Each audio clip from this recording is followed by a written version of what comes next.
How to create an interface in Airtable. So first, go to Airtable and then just click on the interfaces here at the top.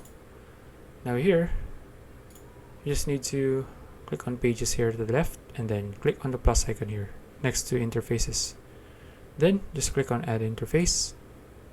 Now of course, just name your interface. So I'll just name this interface 3 and then just click on next.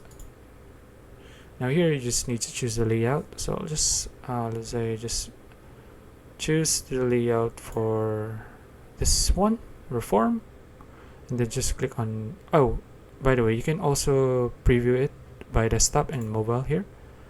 So and then after that, just click on next. Then here you just need to choose your table. So I'll just say I'll choose the table for projects like this one, and then just click on next. Okay, here you just need to toggle on or off all of the things here that you want to see on your projects here, and then just click on next, and then of course type in the name of your project. So I'll just name this project 1, and if you want to add a description, you can do that if you want.